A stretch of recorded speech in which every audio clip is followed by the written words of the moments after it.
Yo, what's going on, YouTube? January 2nd, 2024, man. Happy New Year to you guys. Oh, man, I woke up today in a blessed mood, man. Feeling good. Feeling ready to tackle this year, you feel what I'm saying? Even though I have a cold, my throat hurting and stuff like that, but nonetheless, I'm feeling good. Today is a clear day. Blue skies. We right here by the beach. We in San Clemente, California. We're at a place called Traffic Devices. We here to pick up.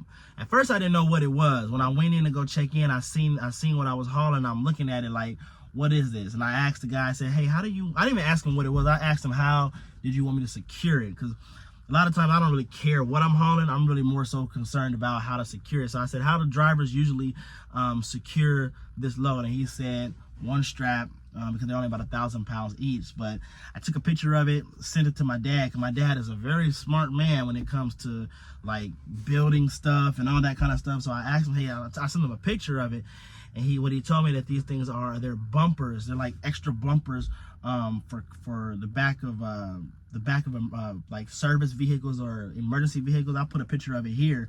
And basically what it is it provides a cushion. It's almost like a guardrail, so to speak, attached to a vehicle. So it's just cushions. And so just so happen, you run into the back of one of these vehicles that's, servicing the highway, it provides some bounce, some cushion. So that's what these things are. But that just goes to show, man, that everything that you use comes on a truck. Everything that I'm looking at in this parking lot has came on a truck. Whether it's this gate right here, those bumpers, these trees probably. Well, yeah, I haul trees, so I know the trees, parts to this building. It's so crazy when you think about it, how everything can be broken down, brought on a truck, and then constructed, you know what I'm saying? And truck drivers, we deserve so much more appreciation and respect for what we go through to build this infrastructure and feed people and so forth and so on. We are really the backbone of the country, of the world, really, because there's truck drivers obviously in other states too. If we were to shut down, man, this world would come to a complete standstill. That's almost like gravity being non-existent if truck drivers stop.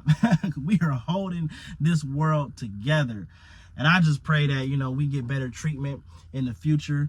I also pray that my next 30 days that I'm on this road is covered with I'm blessed and covered with peace, protection, you know what I'm saying, because it's dangerous out there. The weather is not the best right now, so but I'm feeling good about this trip, y'all.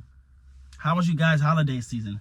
I know that mine was pretty good, you know what I'm saying, and that's probably why I'm sick right now. I think I had a little too much fun, but I was able to get home for Christmas and New Year's. I was only planning to get home for New Year's, but of course the way the freight moves, they ended up getting me a load that dropped off the day after Christmas in LA. So I was able to take my 10-hour break on Christmas and then deliver the load and then come back and spend the rest of the week for New Year's. So I was home for about 7 days, which was cool, you know what I'm saying? And I only used 3 to 4 days of my banked home time days because your home time does not begin to count down until the date that you officially requested. So I requested to be home on the 29th to the 2nd. I got home on the 25th. So that 25th, 26th, 27th, 28th, those days do not count to my home time. They don't count against me. It doesn't start to the 29th. So the 29th, 30th, 31st. So I only used 4 days of home time, but I was home for 7 days. I can't complain. You feel what I'm saying? But I do know that the next time I go home, since I don't have nothing planned, there's no home time, nothing like that. There's no holidays, nothing like that, nothing special. I'm gonna if they send me home early, stay home for 3 days, and then leave. I'm not gonna be doing this 6 days to a week home anymore because, I need a paycheck. That's a whole week of me just sitting doing nothing. So, because I did start getting the itch, you know what I'm saying? Y'all know what I'm talking about. You home, it's cool. You hee-hee and kiki-ing with the family, but it's like, damn, I missed the road. I missed work. I need to go get this bag. You know what I'm saying? So I started to get the itch probably halfway through, but of course leaving, it was like, oh, I gotta go. Especially when you have a family like mine that's so together and united and loving. You feel me? It makes it that much more difficult to leave, man. And I'm wearing this shirt right here, family first, man, because where I would be without my family, my mother, my father, my siblings, I have no idea. But yeah, we sitting here, we waiting for them to finish doing whatever they doing. He said it was pretty simple to load it up, to secure it, one strap. So we should be no tarp, obviously, and we should be in and out of here. Go do this 2-stopper. We got 1 stop in Grand Prairie, Texas, and then we have another stop in Winona, Texas. And my whole goal of this load is to try to get by a terminal. Your boy has to get by one of the terminals because I need to swap out equipment. I need to get some equipment. I need to get the tablet. We could be switching from Qualcomm to the little PeopleNet tablet. Inverter need to be fixed. You know what I'm saying? I got a lot of stuff that needs to be done, and they've even been trying to get me to a terminal. I need new tarps. I'm glad this load is a no tarp load because I don't have to deal with them raggedy tarps. But yeah, we're just waiting here. Once they call me in, we're going back into a dock. But until then, I'm going to holla at y'all. I still been going hard with this salad stuff, man. Even when I was at home, I wasn't even eating that much. Look, I'm stacked. Let me show you my fridge. Let me show you. You see this? This fridge is stacked with salads. Granted, I did forget to buy some meat to put in it. Damn, my throat hurts, y'all. I need some NyQuil for later tonight when I go to sleep. But yeah, I forgot to put some. I forgot to buy some meat. But man, I still been going hard with this salad stuff. Kale. But I'm gonna go for this. I'm gonna go for this taco salad right now. Yeah, I got a whole bunch of salads, man. Once they say it takes what, 10 days, I think it is, to make something a habit. So I've been doing this for about 2 weeks now, you know, and you know what I'm saying? I've been proud of myself, man.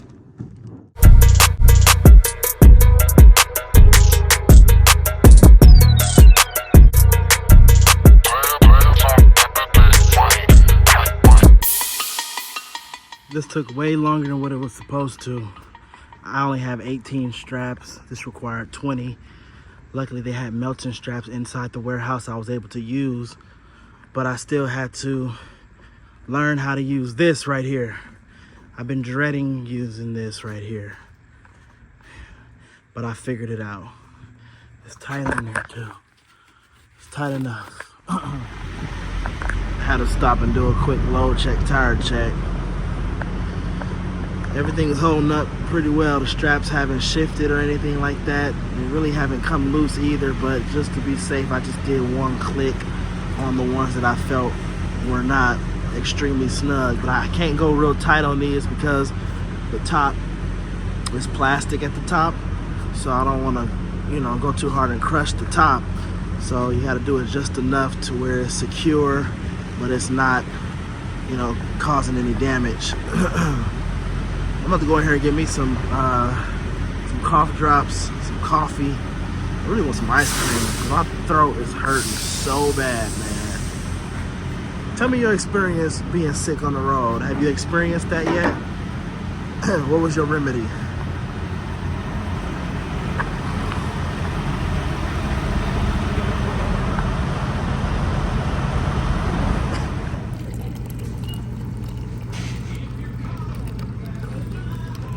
Nothing in it. No cream, no sugar, just black coffee and some espresso shots. I don't need all that other stuff in there.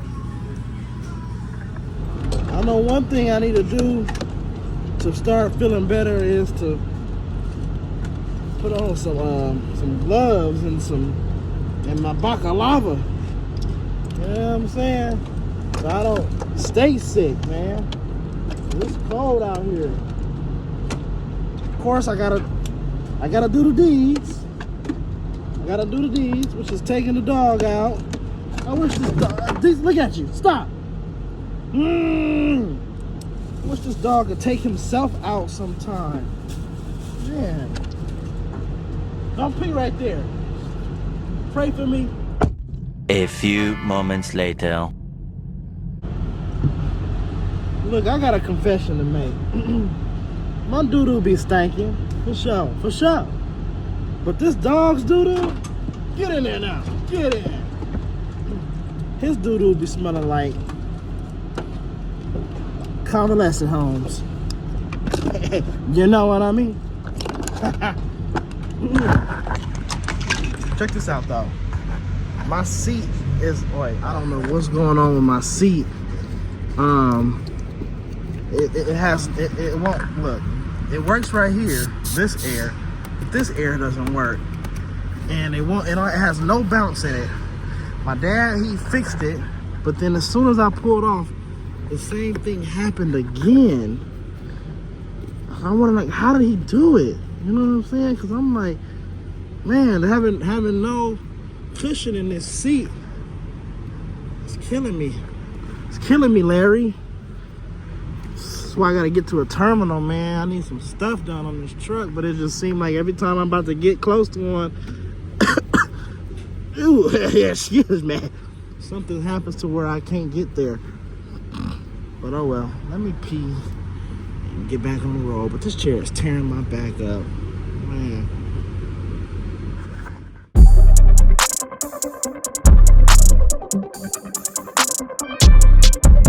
Hey.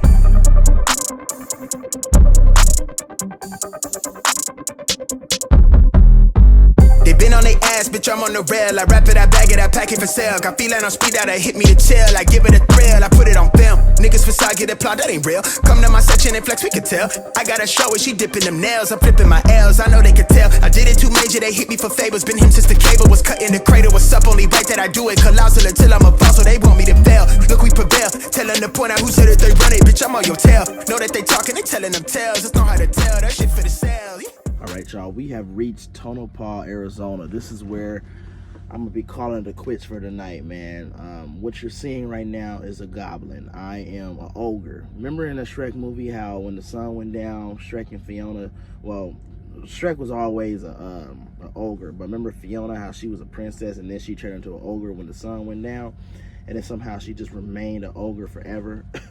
That's what I feel like right now. Like, if somebody was to come and turn the light on this truck, they're gonna see a monster, a swamp monster.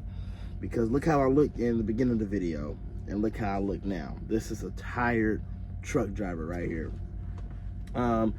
Today was a pretty frustrating day for me, but you know, out of every frustration, there's a lesson.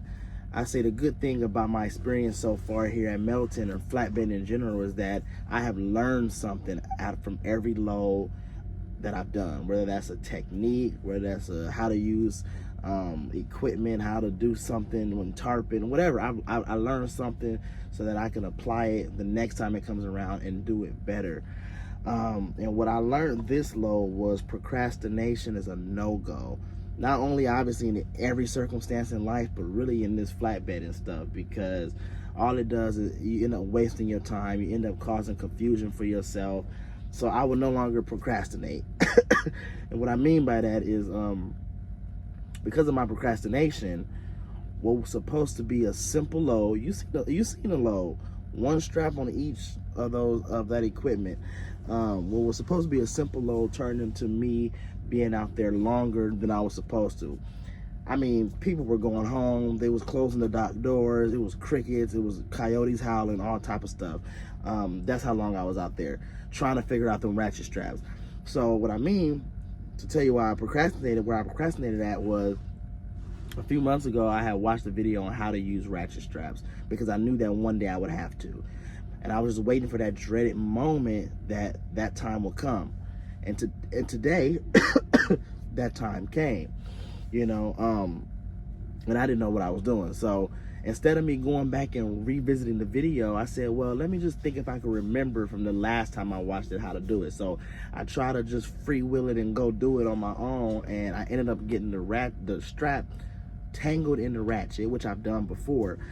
And I called my mentor 50 plus, like, hey, how can I get this ratchet out of this, or this strap, sorry, out of this ratchet. He's like, you probably have to cut that out because it was so wrapped in there. So after begging the shipper for some type of tool to cut with, it took me about 45 minutes to an hour to cut that strap out of the ratchet, cut it out.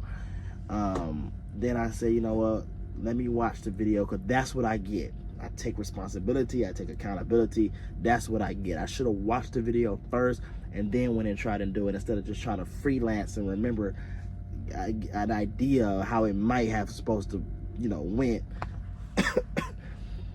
It was so frustrating, you know, but it's cool because I was able to get the ratchet straps on there. I'll probably show you a picture right here if I remember. I know it's probably not the best looking, but hey, it's doing the job. It's on there tight, and it's okay because I know that the next time I have to go use the ratchet straps, it'll be an easy thing to do. But getting them off might be the problem, because I don't know, I do got them on there tight, and it does kind of still look a little raveled up in there, but we're gonna see when it's time to take them off. I'll let y'all know how that goes. But in the meantime, I'm about to make me a salad really quick. I'm about tired of this salad shit. I'm really about to start, you know, going crazy on the burgers, because this salad stuff is it's cool, but it don't really fill me up, you know. But I'm about to eat me a little something and take some medicine, go to bed, and we'll be back at it tomorrow. Hey, I'll end the video on this note.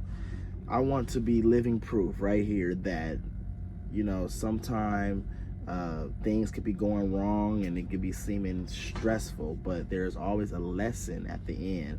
So you can always find some positive in a dark place, you know, or in a dark space, or a bad situation, for lack of better terms. You can always find a lesson, and every lesson is a blessing. You know what I'm saying? You know, I could have easily threw in the towel today, like, forget this, you know, because I need to get down the road and I'm here messing with a ratchet strap. But at the end of the day, that's the past. Is gone now. Now I know how to do better next time, and I got a good lesson out of it. You know what I'm saying? So I know that next time I can do it even better. So that's how we're going into the new year, 2024. I'm not even gonna claim that today was a bad day, because it wasn't. You know what I'm saying? I made it to my destination safely, and that's how we're going into the rest of this year, is just trying to find positivity in every situation, even if it's a negative situation, because there's always something to be learned. God bless y'all, and I'll see you guys in the next video.